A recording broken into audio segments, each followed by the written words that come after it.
За ингээд улсын их хурлын гишүүдийн ер нь иргэдийн энэ асуудалд нэг тодорхой байр суурь ерөөс алга боллоо.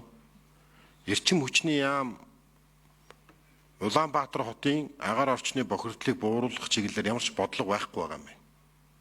Ажлаа бол мэдэхгүй байгаа юм байна. Асуудалд оролцох дургүй байгаа юм байна. Хүчээр ажлыг хийлгэж байгаа юм байна.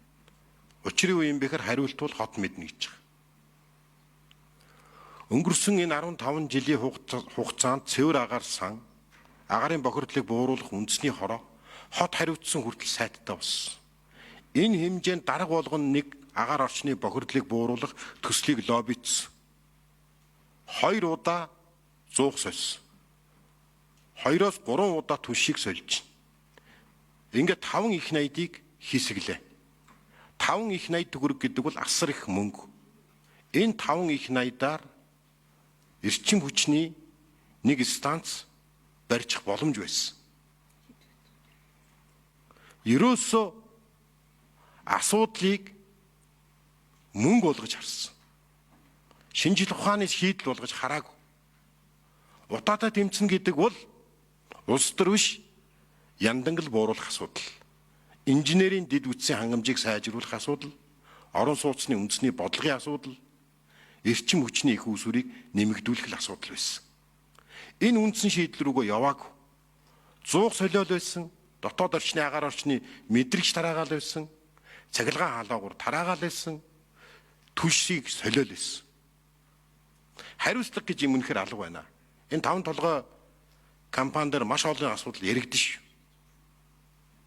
1.5 их найдын өртөө 1.4 их найд төгрөгний татаас өгсөн. 500 тэрбум төгрөгөөр хөрөнгө оруулалт хийсэн. Технологи нь хоцрогдсон шугам аваад ирсэн. 2019 онд би нийтийн сонсгол хийжсэн. Болохгүй байна наад үйлдвэрч гэж. Хинч хариуцлага хүлээдэггүй.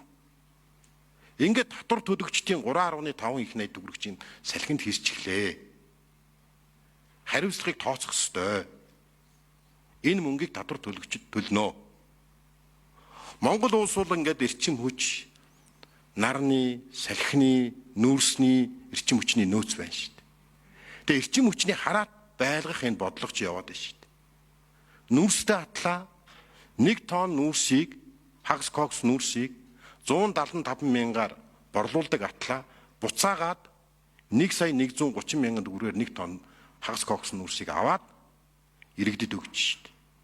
Зах зээлийн зарчим алга, өрсөлдөөн алга, сонголт алга. Бүгдэнд нь ингээд төр оролцож байна.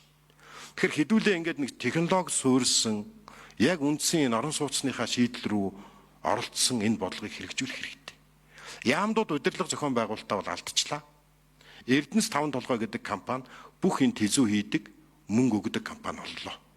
Улсын төсвөөс илүү том төсөв эргэлдүүлдэг газар боллоо. Яамдууд ажиллаа хийхээ болсон. Бид мэдэхгүй байх гэж хариулдаг гэсэн. Шин сонгогдсон төрийн нарийн энэ ажилда нэлээд одоо чармааж ажиллах хэрэгтэй. Хамгийн сүүлд нь энэ угаарын хийд хордож байгаа нас барсан, эндсэн хүмүүсийн чинь тоо 900 хүрчлээ. 900 хүрчлээ. Дэлхийн эрүүл мэндийн байгууллага түш шатахад эрүүл мэндэд ямар нөлөө үзүүлж байгаа юм бэ гэдэг судалгаа хийсэн. Энэ судалгааг дарчгаад байна. Бодит үннийг хараад иргэдэд зөв мэдээллийг өгмөр байна. Зөв мэдээллийг өгөх хэрэгтэй. Үнэхээр иргэдийнхээ эргэлзээг тайлах хэрэгтэй шүү дээ. Шатах явцад ямар нөлөө үзүүлж байгаа юм бэ гэдгийг л иргэд асууж байгаа. Тэрнээс энэ нүүрс мөн үү биш үү гэдэг энэ шинжилгээг бол асуугаагүй шүү дээ. Тэгэхээр энэ дээр банкны орон анхаарч энэ дэлхийн эрүүл мэндийн байгууллагын хийсэн судалгаа одоо 12 сарын 15-нд гарах энэ 2 судалгааг иргэдэд зөв мэдээллийг өгөх хэрэгтэй. Дараагийн нэг хандлагын асуудал байна. Угаартаж эндэх юм бол иргэний буруу. Түшийг ихээр нөөцлөх юм бол иргэний буруу. Гэхдээ заавал 7 хоног болгон очиж байхаар иргэд чинь боломжоор нөөцлөхийг хүсэн шүү дээ. Цаг хугацаагаа хэмнэхийг хүсэн шүү дээ. Тэгээ бүх юмыг иргэний бурууг нь тэгээ иргэн дээрээ дандаа туршилт юм. Одоо хийх гэж байгаа туршилт чинь газын туршилт. Хэв нэг туршилт гэдээ ярьж шүү дээ. Одоо бид нар 2 удаа түш солид туршлаа.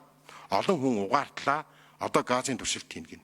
Шинжлэх ухааны технологийн үндэстэй Энэ ажилд